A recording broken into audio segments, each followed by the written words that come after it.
भगवान शिव कहते हैं गरीबी से मुक्ति के लिए इन तीन बातों को किसी को न बताएं। प्रिय भक्तगण, आज हम आपको एक कथा का श्रवण करा रहे हैं जो सुनने मात्र से आपके जीवन में सुख संपत्ति और धन की वर्षा होगी। तो चलिए कथा को प्रारंभ करते हैं। भगवान शिव माता पार्वती से कहते हैं यह तीन बातें मानव को कभी किसी को नहीं बताना चाहिए। जो मानव यह तीन बातें नहीं बताते हैं वह इंसान कभी भी गरीब नहीं होगा। फिर माता पार्वती कहती हैं, हे प्राणनाथ, वह कौन सी तीन बातें हैं जिसे जान लेने से इंसान को कभी दुखों का सामना नहीं करना पड़ेगा। फिर भगवान शिव कहते हैं, हे देवी, आज मैं पृथ्वी लोक पर एक सन्यासी का रूप धारण करके यह तीन बातें जब बताने जा रहा हूँ, कृपया आप इस कहानी को ध्यान से सुने। अगर आप यह कहानी सुन रहे हो तो पूरा सुनिए। इस कथा को आधा अधूरा छोड़कर जाने की गलती मत करिएगा, क्योंकि इस पवित्र कथा को पूरा सुनने से मनचाहा फल की प्राप्ति होगी। इसलिए इस कथा को पूरा सुने। आप शिव भक्त हैं तो भोलेनाथ का अनादर न करें। भगवान शिव पृथ्वी लोक पर एक सन्यासी के रूप में आते हैं। आज की इस प्यारी सी कहानी की शुरुआत करते हैं। प्राचीन समय की बात है। एक नगर में एक धनवान सेठ रहता था। उसके घर में किसी चीज़ की कोई कमी नहीं थी और उसका व्यापार बहुत अच्छा चल रहा था। उसकी पत्नी भी बहुत खुशहाल रहती थी, क्योंकि सेठ हर महीने उसके लिए नए नए गहने खरीदता था और उसे बहुत प्रसन्न रखता था। प्रिय श्रद्धालु, सेठ के घर के बगीचे में एक वट वृक्ष था। उस वट वृक्ष के नीचे सन्यासी अपना आसन बिछाकर ध्यान किया करते थे। सेठ और सेठानी दोनों सन्यासी की बहुत सेवा करते थे और उसकी देखभाल करते थे। क्योंकि वह सन्यासी कई सालों से उस वट वृक्ष में रह रहे थे, सेठ हर रोज सन्यासी को घर का भोजन देते थे और सन्यासी भी उससे बहुत प्रेम करते थे। भगवान शिव जो सन्यासी थे वह बहुत खुश थे, क्योंकि उन्हें किसी चीज़ के लिए कहीं और नहीं जाना पड़ता था। सेठ और सेठानी हर रोज़ उन्हें स्वादिष्ट भोजन खिलाते थे। प्रिय श्रद्धालुओं, सेठ की पत्नी बहुत ही सरल और भोली स्वभाव की थी। उसकी आदत थी कि वह हर घर की हर बात बाहर वालों को बता देती थी। एक दिन सेठ की पत्नी ने अपने पति से पूछा, प्रिया जी, आपका व्यापार कैसा चल रहा है? आप कैसे इतना मुनाफा कमाते हो? श्रद्धालुओं, अपनी पत्नी का ऐसा सवाल सुनकर सेठ ने सारी बात बता दी। सेठ ने कहा, प्रिय, मैं आज अनाज का धंधा करता हूँ और मैं चंबल की घाटी से अनाज खरीदता हूँ और उसे महंगे दामों में बेच देता हूँ। प्रिय श्रद्धालु, अपने पति की यह बात जानकर सेठानी बहुत प्रसन्न हुई। उसने सोचा, मेरे पति तो बहुत ही बुद्धिमान है, यह बात तो सारे नगर वालों को पता होनी चाहिए कि मेरे पति इतने बुद्धिमान और इतना ज़्यादा धन कमाते हैं। प्रिय श्रद्धालुओं, अब सेठ की पत्नी ने पूरे नगर में यह बात फैला दी कि उनके पति इस तरीके से पैसा कमाते हैं। श्रद्धालुओं, अब क्या था, नगर के कुछ लोगों को जब यह पता चला कि सेठ किस प्रकार धन अर्जित करता है, तो वे सभी भी अनाज का धंधा करने लगे। प्रिय श्रद्धालुओं, अब नगर के बहुत से लोग अनाज का व्यापार करने लगे। सेठ जो पहले कम दाम में अनाज खरीदता था, अब वही अनाज महंगे दामों में बिकने लगा है। सेठ का धंधा थोड़ा कम चलने लगता है, उसे मुनाफा नहीं होता और धीरे धीरे वह गरीब होता चला जाता है। सेठ का पूरा धंधा बैठ जाता है। यह देखकर वह बहुत चिंतित और दुखी हो जाता है। प्रिय श्रद्धालुओं, एक दिन की बात है, सेठ अपने व्यापार की परेशानी से तंग आकर बगीचे में बैठा था। तभी भगवान शिव जो सन्यासी थे वह वहाँ आते हैं और कहते हैं, सेठ जी, क्या बात है, आज आप कुछ परेशान लग रहे हैं। तब सेठ बताता है, हे संत महात्मा, मेरा व्यापार बहुत मंदा चल रहा है, मुनाफा बहुत कम हो गया है। नगर के बहुत से लोगों ने अनाज का धंधा शुरू कर दिया है, जिससे मेरा धंधा बैठा जा रहा है। भगवान शिव जो सन्यासी थे सेठ की बातें सुनकर कहते हैं, सेठ जी, क्या आपने किसी को बताया था कि आप किस प्रकार अपना धन अर्जित करते हैं, किस प्रकार आप अपनी जीविका चलाते हैं? तब सेठ कहता है, हाँ संत महात्मा जी, मैंने अपनी पत्नी को सारी बात बताई थी। वह मुझसे पूछ रही थी कि आप इतना धन कैसे कमाते हैं। तब मैंने उसे बताया था कि मैं अनाज का व्यापार करके धन अर्जित करता हूँ। प्रिय श्रद्धालुओं, अब सन्यासी को सारी बात समझ में आ जाती है। सन्यासी कहते हैं, सेठ जी, आपने बहुत बड़ी गलती कर दी है। आपको सेठानी जी से यह बातें नहीं करनी चाहिए थी। आज मैं आपको एक कहानी सुनाता हूँ और इस कहानी के माध्यम से बताऊँगा कि चाहे कितने भी गरीब इंसान हो, यह तीन बातें कभी किसी को नहीं बतानी चाहिए। इससे गरीबी आपके आसपास भी नहीं भटकेगी। प्रिय श्रद्धालुओं, अब सन्यासी जो भगवान शिव थे वह अपनी कहानी प्रारंभ करते हैं। सन्यासी कहते हैं, सेठ जी, एक समय की बात है, एक नगर में एक गरीब आदमी रहता था। वह इतना गरीब था कि अपने परिवार के लिए ठीक से भोजन भी नहीं जुटा पाता था। फिर सन्यासी कहते हैं, सेठ जी, गरीबी मनुष्य के लिए एक अपमानकारी दुख था। बिना धन के गृहस्थी और धन चलाना बहुत मुश्किल था। फिर सन्यासी आगे कहते हैं, सेठ जी, वह गरीब आदमी जैसे तैसे अपने घर वालों का पेट पाल रहा था। कभी उनको भोजन मिल जाता था तो कभी भूखे पेट सोना पड़ता था। एक दिन उस गरीब आदमी की पत्नी ने कहा, हमारे पास तो धन ही नहीं है।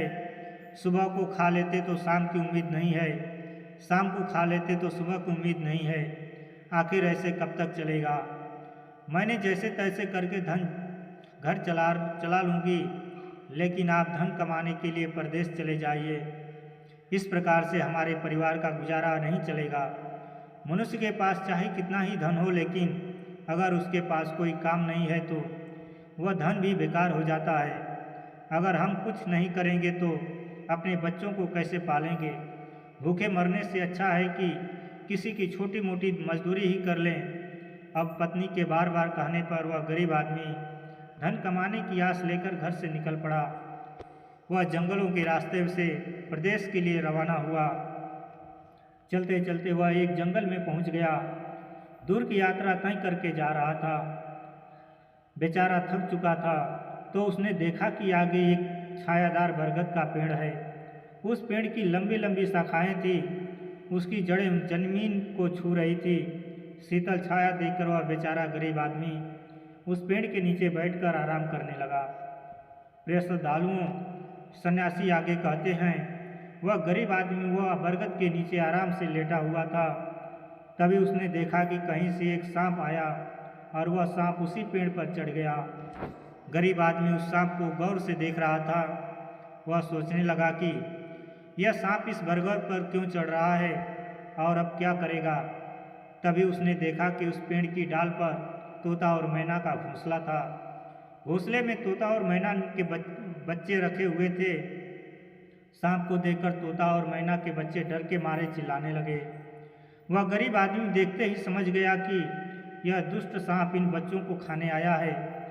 सोचने लगा कि मैंने तो इन बच्चों को देख लिया है, अगर अब मैं इन्हें नहीं बचाता हूँ तो मुझे बहुत पाप लगेगा। बच्चे तो बच्चे ही होते हैं, चाहे वे इंसान के हों या किसी पक्षी के। बच्चों की हमेशा रक्षा करनी चाहिए। उधर एक सर्प उन बच्चों के पास पहुँच जाता है। तभी वह गरीब आदमी उठता है और फटाफट बरगद के पेड़ पर चढ़ जाता है। उसने उस सर्प को मार गिराया और नीचे फेंक दिया। फिर उसी बरगद के नीचे आकर लेट गया। तोता और मैना के बच्चे अपनी रक्षा करने वाले उस गरीब आदमी को मन ही मन बहुत दुआएं देने लगे। श्रद्धालुओं, उसी समय तोता और मैना अपने बच्चों के पास आ जाते हैं। अपने माता पिता को पास आया देख तोता और मैना के बच्चे बहुत खुश होते हैं और उन्हें पूरी घटना बताते हैं कि आज इस वृक्ष के नीचे जो इंसान लेटा है वह हमारे लिए देवदूत बनकर आया है। हमें खाने के लिए एक भयंकर सर्प आया था। इसी इंसान ने उस भयानक सर्प को मारकर हमारे प्राण बचाए हैं। हम इनके ऋणी हो गए हैं। अगर यह इंसान उस सर्प को नहीं मारता तो आज हम घोंसले में जीवित नहीं होते। इसका हम पर बड़ा एहसान हो गया है। अपने बच्चों के मुख से उस मुसाफिर की प्रशंसा सुनकर तोता और मैना बहुत खुश होते हैं। तोता और मैना उस गरीब आदमी के पास पहुंच जाता है और कहता है, हे मनुष्य, तुमने आज हमारे बच्चों की जान बचाकर हमने अपना ऋणी बना दिया है। आप कौन हो और कहाँ जा रहे हो? तोता और मैना के पूछने पर वह गरीब आदमी कहता है, हे पक्षियों, मैं एक गरीब आदमी हूँ और धन कमाने के लिए परदेश जा रहा हूँ। सफ़र का थका हारा था तो इस बरगद की छाया में बैठकर आराम करने लगा। तब मैंने देखा कि एक दुष्ट सर्प तुम्हारे बच्चों को खाने के लिए तुम्हारे घोंसले के पास जा रहा था। मैंने उसे मार डाला। फिर तो तोता और मैना बोले, भाई, तुमने हम पर बहुत बड़ा उपकार किया है। संसार में सबसे बड़ी खुशी बच्चों से होती है। बच्चों से अधिक प्रिय तो किसी को कोई नहीं होता। आप भी तो धन कमाने अपने बच्चों के लिए ही जा रहे हैं। अब आपने हमारे बच्चों की जान बचाई है तो हम आपके बच्चों की भूख मिटाना चाहते हैं। तब उन्होंने बताया, हम दोनों तोता और मैना नाम के पक्षी हैं। हम हमेशा कीमती मोती खाते हैं और हमने सुना है कि यह मोती मनुष्यों के लिए बहुत मूल्यवान होते हैं। हम तुम्हें कुछ मोती देते हैं, तुम उन्हें बेचकर बाजार से कुछ खाने पीने का सामान ले जाओ और आज से तुम यही रहकर हमारे बच्चों की देखभाल करते रहना। हम तुम्हें इसी तरह से रोज यह कीमती मोती लाकर देते रहेंगे। तोता और मैना की बात सुनकर वह गरीब आदमी खुश हो गया। सोचता है कि अगर हमें यही धन मिलेगा तो हम बाहर क्यों जाएंगे। प्रिय श्रद्धालुओं, वह आगे कहता है कि सेठ जी, वह गरीब आदमी तोता से कुछ मोती लेकर बाजार गया और अपने खाने पीने का सामान खरीद लाया। कुछ वृक्ष के नीचे उसने एक झोपड़ी बना ली और वहीं रहने लगा और तोता मैना के बच्चे को देखभाल करने लगा। अब तो तोता और मैना निश्चित हो गए, उन्हें उनके बच्चों की रक्षा करने वाला मिल गया था। अब वे निश्चित होकर भोजन के लिए सुबह अपने घोंसलों से उड़ जाते थे और शाम को लौट कर आते थे। अपने बच्चों को घोंसले में सुरक्षित देखकर वे बहुत खुश होते थे और उस गरीब आदमी का धन्यवाद करते थे और उसे कुछ मोती लाकर देते थे। इस तरह से धीरे धीरे तोता और मैना की नौकरी करते हुए उस गरीब व्यक्ति को 2 महीने बीत गए थे। इधर तोता और मैना के बच्चे भी बड़े हो गए। अब उस गरीब आदमी को अपनी पत्नी और बच्चों की याद आने लगी। एक दिन उसने तोता और मैना से कहा कि हम अपने घर जाना चाहते हैं, पता नहीं हमारी पत्नी और बच्चे कैसे हैं। तब तोता और मैना बोले, हे भाई, अब तुम निश्चिंत होकर अपने घर जाओ और अपने बच्चों के साथ रहो। हमारे बच्चे भी अब उड़ने के काबिल हो गए हैं, अब कोई भय नहीं है। तुम अपनी पत्नी और बच्चों को देखो, कभी तुम्हें हमसे मिलने का मन हो तो इसी स्थान पर आ जाना। श्रद्धालुओं, इतना कहकर तोता और मैना उस गरीब आदमी को ढेर सारे मोती दे देते हैं। अब वह गरीब व्यक्ति उन मोतियों को अपने साथ लेकर अपने घर पहुंच जाता है। उसने वह मोती अपनी पत्नी को दिखाए तो उसकी पत्नी बहुत प्रसन्न हुई। उसने पूछा, पतिदेव, तुम यह कीमती मोती कहाँ से लेकर आए हो? तब उस आदमी ने बताया, हे प्यारी, मैं बीते 2 महीने से एक तोता और मैना की नौकरी कर रहा था। उन्हीं ने मुझे यह कीमती मोती दिए हैं। यह मोती बहुत कीमती और अनमोल है। इन्हें बेचकर हम अपना घर और बड़ा बनाएंगे, अपने बच्चों को अपने वस्त्र पर लाकर देंगे और तुम्हारे लिए भी नए नए गहने बनवाएंगे। प्रिय श्रद्धालुओं, भगवान शिव सन्यासी रूप में कहते हैं, हे सेठ जी, अब वह आदमी उन मोतियों को बेचकर बाजार से अपने घर का सारा जरूरी सामान ले आया और अपना नया घर बनवाने लगा और वह आराम की जिंदगी जीने लगा। प्रिय श्रद्धालुओं, उस नगर के राजा प्रताप सिंह एक अजीब रोग से ग्रसित हो गया।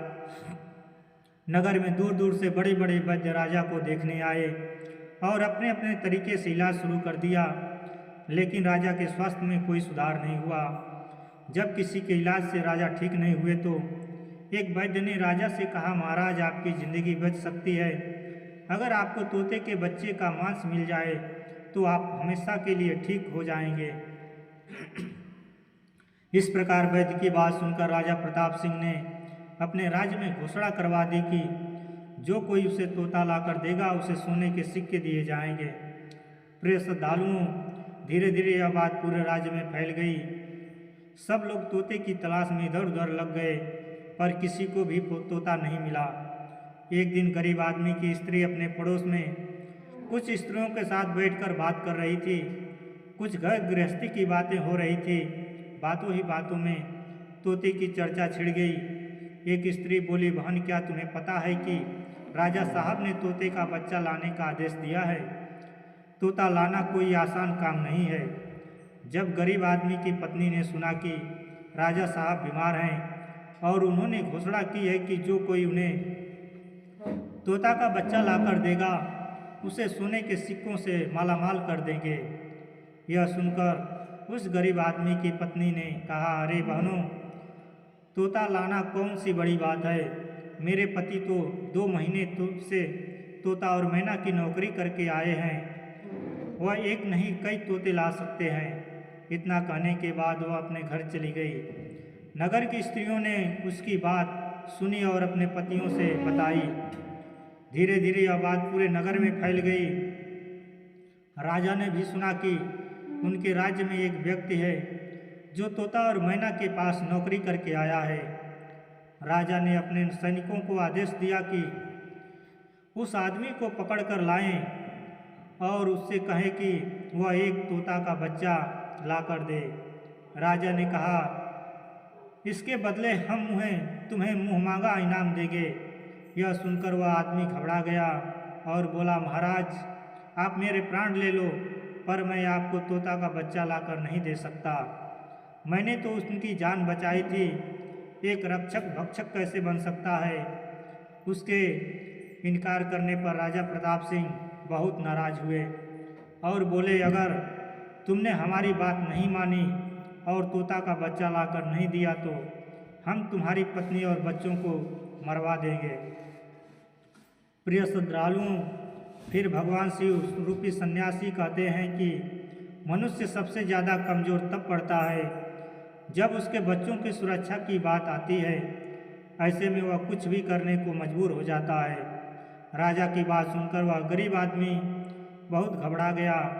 उसने सोचा कि अब मुझे किसी भी तरह तोते का बच्चा लाकर राजा को देना ही होगा। वह घर आया और अपनी पत्नी को डांटने लगा, तुमने यह क्या कर दिया? तुम्हें बिल्कुल भी समझ नहीं है हम क्या करते हैं और कहाँ जाते हैं। तुमने यह बातें नगर की स्त्रियों से क्यों कही? धीरे धीरे यह बात राजा प्रताप सिंह तक पहुँच गई। अब बताओ मैं क्या करूँ? जिन तोता और मैना ने हमें खाने को भोजन, रहने को नया घर और पहनने को अच्छे वस्त्र दिए, मैं उनके साथ गद्दारी कैसे कर सकता हूँ? तुमने यह बात उन महिलाओं को बताकर बहुत बड़ी भूल की है। वह व्यक्ति कहता है कि प्रिय, अपने घर की कुछ बातें दूसरों से कभी नहीं कहनी चाहिए। पहली बातें, आपके घर में कितना धन है और आपकी कमाई का स्रोत क्या है, यह बातें दूसरों से कभी नहीं बतानी चाहिए। दूसरी बातें, घर में आपसी प्रेम की बातें, पति पत्नी के प्रेम की बातें बाहर वालों के सामने नहीं करनी चाहिए। तीसरी बातें, आपसी लड़ाई झगड़े, मतभेद, मान अपमान की बातें कभी दूसरों के सामने नहीं करनी चाहिए, वरना लोग तुम्हारी गुप्त बातें जानकर, हमारी कमजोरी को समझकर हमारा फ़ायदा उठाते हैं। चौथी बातें, अपनी कमजोरी दूसरों के सामने न बताएं और अपनी उन्नति का राज किसी को न बताएं। जिन बातों को कहने से आपके परिवार पर दुख आ सकता है, वे बातें कभी बाहर नहीं करनी चाहिए। खासकर उन बातों को अपनी स्त्री से न कहें जिन बातों से घर की मान प्रतिष्ठा नष्ट होती हो, परिवार पर संकट आता हो, किसी की जान जाती हो, परिवार में फूट पड़ती हो या आपके रिश्ते खराब होते हों। क्योंकि कहते हैं कि स्त्रियों के पेट में इस तरह की बातें पचती नहीं है। अब वह गरीब आदमी बोला, प्रिय, तुम्हारी यह गलती आज हमारे परिवार को मौत के मुंह में डाल रही है। यदि तुमने इस बात को छुपा लिया होता तो आज हम निर्भय होकर अपने घर में आनंद की जिंदगी जी रहे होते।